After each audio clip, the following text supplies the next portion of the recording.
विश्व के सभी मेरे साथियों को राजरत्न अम्बेडकर की ओर से जय भीम, नमो बुद्धाय। द बुद्धाइज धम्मा के 56वें एपिसोड में आप सभी लोगों का स्वागत है।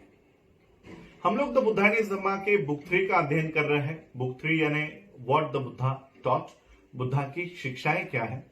और आज से हम इस बुक 3 का पार्ट 5 की, ये बुक 3 का आखिरी पार्ट है, पार्ट 5 व्हाट इज सद्धम्म, इसकी हम शुरुआत करने जा रहे हैं। व्हाट इज सद्धम्म का मतलब है कि सद्धम्म क्या है। ये पार्ट 5 4 सेक्शंस में बटा हुआ है और हर सेक्शन के 3 चैप्टर्स है।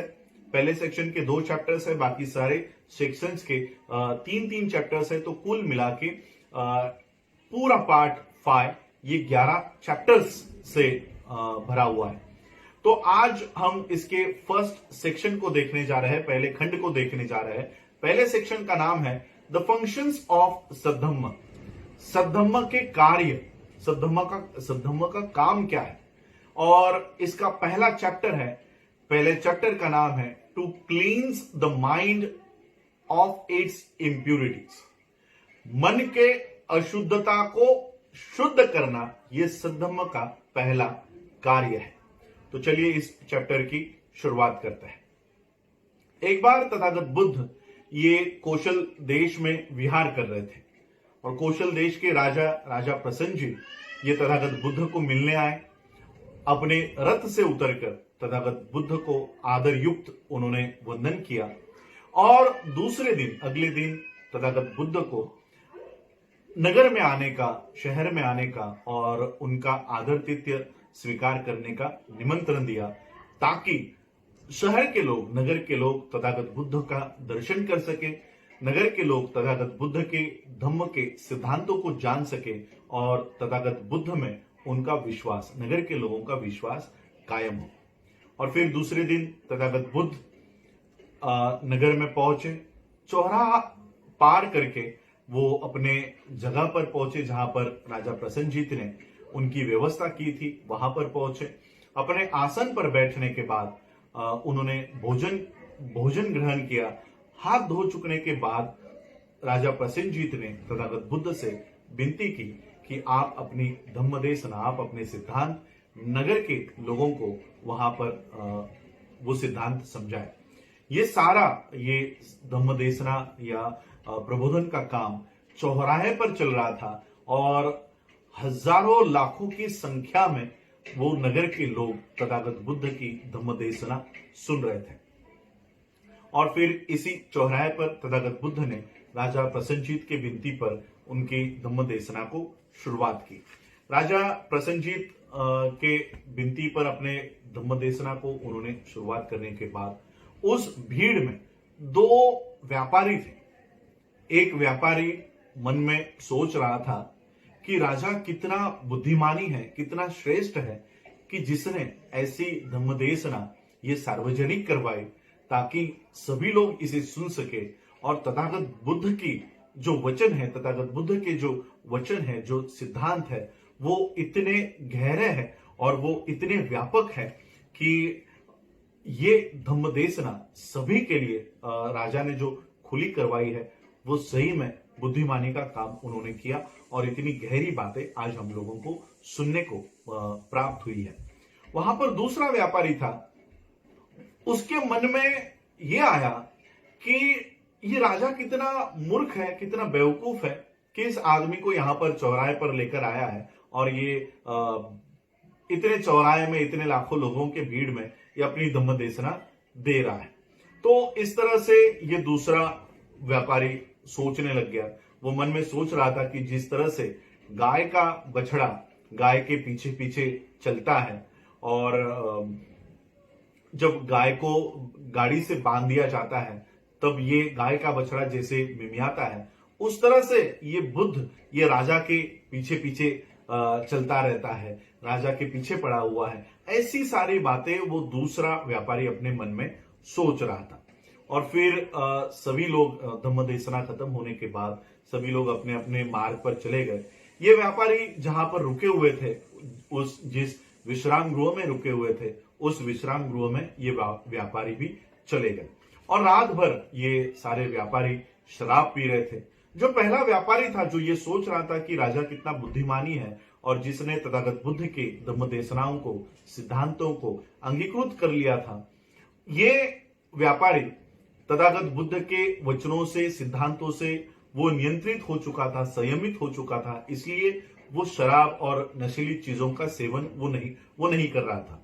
तो दूसरी ओर जो व्यापारी ये सोच रहा था कि राजा कितना मूर्ख है जो इस आदमी को यहां पर लेकर आया है, तो वो उसकी दुष्टता ने उसको रात भर पीते रहने की प्रेरणा दी और वो तब तक पीते रहा, वो तब तक शराब का सेवन करते रहा जब तक वो बेहोश होकर गिर ना जाए और फिर विश्राम गृह के नजदीक ही वो रास्ते पर ही सो गया। सुबह सूरज उगने से पहले सभी व्यापारी अपनी अपनी गाड़ी लेकर अपने अपने दिशा में जा रहे थे और एक वाहन चालक जो गाड़ी चलाने वाला था उसे पता नहीं था कि रास्ते के बीच में कोई सोया है और फिर वो अपनी गाड़ी लेकर निकला और जैसे ही वो रास्ते पर निकला, जो शराब पीकर व्यापारी सोया हुआ था वो गाड़ी के नीचे आकर कुचला गया और उसकी उसमें ही मौत हो गई। और जो पहला व्यापारी था वो दूर किसी देश में पहुंचा और उस देश में एक पवित्र प्रथा हुआ करती थी और वो ये व्यापारी उस देश में पहुंचने के बाद उस पवित्र घोड़े ने इस व्यापारी के सामने आकर घुटने टेक दिए और इस प्रथा के अनुसार वो राजा का उत्तराधिकारी चुन लिया गया और सिंहासन पर वो बैठ गया, वो उस देश का राजा बन गया। ये व्यापारी इन घटनाओं को सोच रहा था कि किस तरह से ये विचित्र घटना उसके साथ घटी। वो वापस आया और तथागत बुद्ध से उसने विनती की कि वो उसके देश में चले और उसके प्रजा को वो तथागत बुद्ध ये संबोधित करे, उनका धम्म, उनके सिद्धांत ये उनके प्रजा को वो समझाए। तथागत बुद्ध ने इस व्यापारी का न्योता, आमंत्रण स्वीकार किया और तथागत बुद्ध इस व्यापारी के देश में पहुंचे। इन विचित्र घटनाओं के ऊपर, इस अवसर पर तथागत बुद्ध ने उस दुष्ट व्यापारी के मौत का और इस भले व्यापारी के प्रगति का या ऐश्वर्य का कारण तथागत बुद्ध ने बताया। तथागत बुद्ध ने कहा कि मन ही सभी चीजों का मूल है, ओरिजिन है। मन ही सभी चीजों का मूल है, उगम स्थान है। मन ही मालिक है और मन ही सभी चीजों का बीज है या मन ही सभी चीजों की वजह है।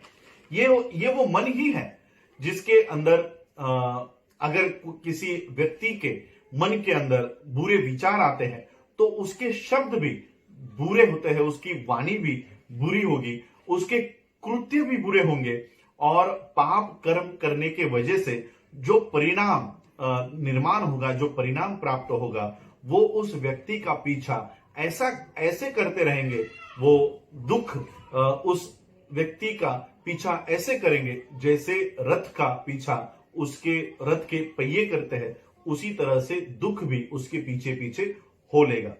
मन ही सभी चीजों का उगम स्थान है, मन ही आदेश देता है और मन ही आविष्कार करता है। अगर किसी के मन में अच्छे विचार है तो उसकी वाणी भी अच्छी होगी, उसके शब्द भी अच्छे होंगे, उसके कृत्य भी अच्छे होंगे और इसका परिणाम ऐसा होगा, उस अच्छे कर्मों के वजह से सुख उत्पन्न होगा और ये सुख उसके पीछे पीछे ऐसे आएगा जैसे किसी चीज की परछाई उस चीज का साथ कभी नहीं छोड़ती। उसी तरह से अच्छे कर्म करने वाले इंसान का साथ सुख कभी नहीं छोड़ेगी और मन ही वो है जो इन सारे अच्छे कर्मों का और बुरे कर्मों का उगम स्थान है। तथागत बुद्ध ने ये सारी बातें उस देश में लोगों के सामने कही। तथागत बुद्ध के इन उपदेशों को सुनकर राजा, उसके मंत्रीगण और अनगिनत लोग परिवर्तित हो गए और तथागत बुद्ध के सारे अनुयायी बन गए। और इसी तरह से मन के ऊपर तथागत बुद्ध ने प्रवचन किया कि मन ही सभी चीजों का उगम स्थान है। इसे किस तरह से प्योर करना है, अशुद्धता से शुद्ध करना है, ये तथागत बुद्ध ने इन धम्म प्रवचन में सभी लोगों को बताया। और यही है फंक्शंस ऑफ सद्धम्म। सद्धम्म के कार्य का पहला काम यह है कि मन के अशुद्धता को शुद्ध करना, मन के मैल को दूर करके उसे शुद्ध करना, यही सद्धम्म का पहला काम है। यही फर्स्ट चैप्टर है। आज आप लोगों ने मुझे सुना, उसके लिए आप सभी लोगों का आभार, धन्यवाद। जय भीम, जय भारत, जय बुद्ध।